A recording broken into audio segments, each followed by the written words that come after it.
Pan ചൂടായിട്ടുണ്ട്. നമുക്കിതിലേക്ക് വെളിച്ചെണ്ണ ഒഴിച്ച് കൊടുക്കാം. വെളിച്ചെണ്ണ ചൂടായിട്ടുണ്ട്. ഇത് നമുക്ക് വറക്കാൻ വേണ്ടിയിട്ട് മസാല തേച്ച് വെച്ചിരിക്കുന്ന തിലോപ്പിയാണ്. അത് നമുക്ക് എന്താക്കാം, വറക്കാൻ വേണ്ടിയിട്ട് ചട്ടി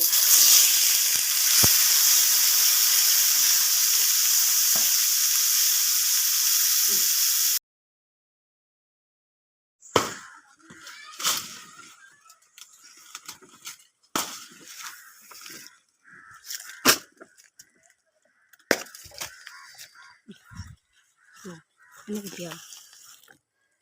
നമുക്കിത് വാഴയില നന്നായി വൃത്തിയായിട്ട് കഴുകിയെടുത്തിട്ട് വരാം.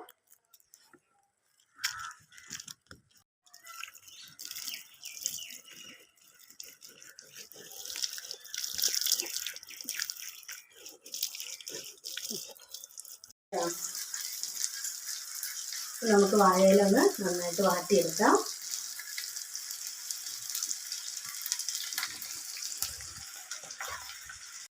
ഇതിൻ്റെ മേൽഭാഗം ഇങ്ങനെ ഒന്ന് കനമുറച്ചൊന്ന് വെട്ടിയെടുക്കാം. അധികം കട്ടി വരുമ്പോൾ നമുക്കിത് പൊതിഞ്ഞെടുക്കാൻ ബുദ്ധിമുട്ടാണ്. അതുകൊണ്ട് ഇവിടെ ഇങ്ങനെ കുറച്ച് കീറി പോകാത്ത വിധത്തിൽ കുറച്ചൊരു കനം കുറച്ചൊന്ന് ഇങ്ങനെ ചീകിയെടുക്കാം. ഇതാ ഇലയൊക്കെ വാടിയിട്ടുണ്ട്, നന്നായിട്ട് വാടി കിട്ടിയിട്ടുണ്ട്. ഇത് ഇലയോടെ ഇരിച്ചിട്ട് നമുക്ക് ബാക്കി ചെയ്യും. നമ്മുടെ മീൻ ഒരു വശം പൊരിഞ്ഞിട്ടുണ്ടാവും. നമുക്കിത് മറ്റേ വശം പൊരിയാനായിട്ട് മറച്ചിട്ടെടുക്കാം. നല്ല ഉഷാറായിട്ട് വരുന്നുണ്ട്. വെന്ത് അങ്ങനെ ചെറിയ തീരുന്നു വേവട്ടെ. ഇതിൻ്റെ മസാല തേച്ചത് എന്താണെന്നുള്ളത് പറയാൻ വിട്ടുപോയിരുന്നു. അത് നന്നായി വെട്ടി വൃത്തിയാക്കിയിട്ട് അതിലേക്ക് മഞ്ഞൾപ്പൊടി, മുളക് പൊടി, ഉപ്പ്, പിന്നെ ഒരല്പം ചെറുനാരങ്ങ നീര്, പുളിരസത്തിനുള്ള ചെറുനാരങ്ങ നീരും ചേർത്തുണ്ടാക്കിയ മസാല തേച്ച് രാവിലെ വെച്ചതാണ്. ഇപ്പോൾ വൈകുന്നേരമായി. അത്രയും സമയത്ത് മസാല വെച്ചു. നമ്മുടെ ഇഞ്ചി വെളുത്തുള്ളിയും വഴന്നു തുടങ്ങിയിട്ടുണ്ട്. അതിലേക്ക് നമുക്ക് വട്ടത്തിലരിഞ്ഞ് വെച്ചിരിക്കുന്ന ഒരു പച്ചമുളക് ചേർത്ത് കൊടുക്കാം. നമുക്കതിലേക്ക് അരിഞ്ഞ് വെച്ചിരിക്കുന്ന സവാള ചേർത്ത് കൊടുക്കാം. കുത്തി പൊടിയായി വരുന്ന സവാളയാണ് അത് ചേർത്ത് കൊടുക്കാം. സവാള വഴന്നു തുടങ്ങിയിട്ടുണ്ട്. അതിലേക്ക് നമുക്ക് ഒരു അല്പം ഉപ്പ് ചേർത്ത് കൊടുക്കാം. സവാള പെട്ടെന്ന് വഴന്നെടുത്തിട്ട്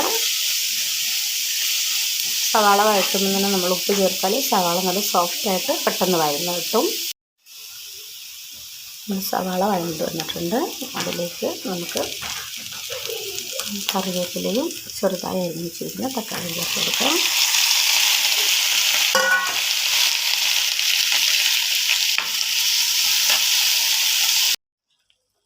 തക്കാളി ഉള്ളിയൊക്കെ നന്നായി വഴണ്ട് വന്നിട്ടുണ്ട്. നമുക്കതിലേക്ക് ഒരു ചെറുനാരങ്ങ പിഴിഞ്ഞ് കൊടുക്കാം.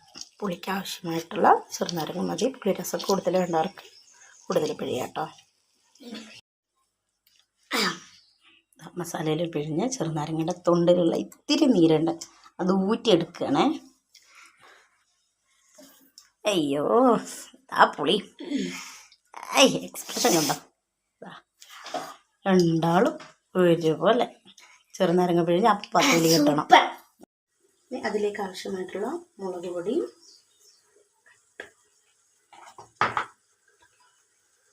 മഞ്ഞൾപ്പൊടി,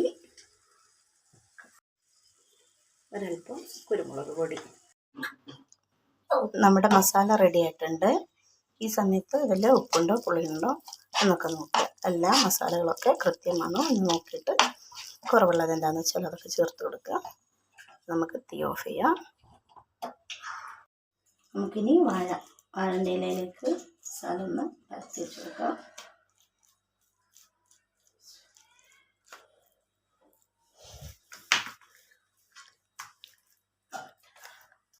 നമുക്കതിലേക്ക് വറുത്ത് വെച്ചിരിക്കുന്ന മീനിട്ട് കൊടുക്കാം. ബാക്കി മസാല മീനിൻ്റെ മേലെ കൂടെ തേച്ച് പിടിപ്പിക്കാം.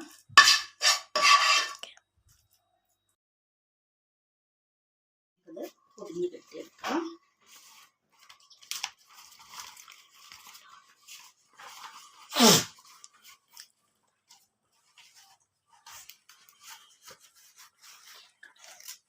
നമുക്കിതൊന്ന് വാഴയുടെ വെള്ളം വെച്ച് കെട്ടിയെടുക്കാം.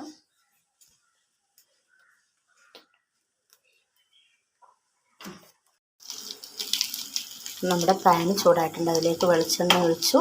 വെളിച്ചെണ്ണ ചൂടാകുമ്പോൾ നമ്മുടെ പൊതിഞ്ഞ് കെട്ടി വെച്ചിരിക്കുന്ന മീൻ നമ്മുടെ പാനിലേക്ക് വെച്ച് കൊടുക്കുക. മീഡിയം ഫ്ലെയിമിലിട്ട് നന്നായി ആവി കയറുന്നത് വരെ നമുക്ക് ഒരു സൈഡ് ഇങ്ങനെ തന്നെ വെക്കാം, അടച്ച് വെക്കാം. ഇനി ആവി നന്നായി കയറി വരട്ടെ. ഫ്ലെയിം അധികം കൂടാൻ പാടില്ല, അപ്പോൾ അത് കരിഞ്ഞു പോകും. മീഡിയം ഫ്ലെയിം മതി. നമുക്ക് കുറച്ച് കഴിഞ്ഞിട്ട് ഇപ്പുറത്തെ സൈഡൊന്ന് മറിച്ചിട്ട് കൊടുക്കാം. നമുക്ക് ഇതൊരു സൈഡായിട്ടുണ്ട്. നമുക്ക് ഇപ്പുറത്തെ സൈഡ് അതുപോലെ ഒന്ന് ചൂടാക്കിയെടുക്കാം. ആവി കയറ്റി മീൻ പൊള്ളിച്ചത് റെഡി ആയിട്ടുണ്ട്. നമുക്ക് തുറന്ന് നോക്കാം.